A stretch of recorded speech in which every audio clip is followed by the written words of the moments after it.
ఆమె వెళ్లేసరికి ప్రభాకర్ మిగతా డాక్టర్స్తో సీరియస్గా డిస్కస్ చేస్తూ కనిపించాడు. విజయ్ చూసి, రండి విజయ, మీకోసమే చూస్తున్నాను అన్నాడు. చూడండి, ఈ పాప వయసు 1 నెల రోజులు, ఆయాస పడుతుందని డాక్టర్ దగ్గరికి తీసుకొచ్చారు. పుట్టినప్పటి నుంచి ఇలాగే ఉందట, కానీ ఎక్కడా లాభం లేక ఇక్కడికి తీసుకొచ్చారు. యథాలాపంగా చెక్ చేస్తున్న డాక్టర్ సత్యకి పాప గుండె సక్రమంగా పనిచేయడం లేదనిపించింది.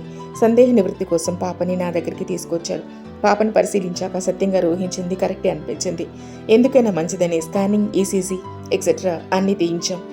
రిజల్ట్ పాప గుండె అమరికలో ఉన్న తేడాన్ని ధృవపరిచింది. అందువల్ల రక్త ప్రసరణ సరిగ్గా జరగడం లేదు. ఆపరేషన్ చేస్తే తప్ప పాప బ్రతకదు. ఆపరేషన్కి పాప శరీరం తట్టుకోగలదా అని సందేహం. పాప తండ్రి పాప పుట్టక ముందే యాక్సిడెంట్లో పోయారట. ఈ పాప లేకపోతే ఆ తల్లికి బ్రతుకులేదు. ఆపరేషన్ చేస్తే ఇతర కాంప్లికేషన్స్ రావచ్చు. ఏం చేయాలో పాలుపోవడం లేదు. డాక్టర్ వినోద్ గారు రావడానికి ఇంకా వారం రోజులు పడుతుంది. అంతదాకా ఆగితే పాప బ్రతకడం కష్టం. అలా అని ఎక్స్పెరిమెంట్ చేయలేం కదా పాప ప్రాణాలతో అన్నాడు ప్రభాకర్. రిస్క్ తీసుకొని ఆపరేషన్ చేయడం తప్ప మరో మార్గం లేదు సార్ అంది విజయ. అందుకు పాప తల్లి, మేనమామ ఏమంటారు అన్నాడు ప్రభాకర్ ఆలోచనగా. ఏరి వాళ్ళు, నేను ఇప్పుడే మాట్లాడతాను అంది విజయ. అదిగో తలుపు దగ్గర నిలబడ్డారు అని చెయ్యెత్తి చూపించాడు డాక్టర్ మూర్తి.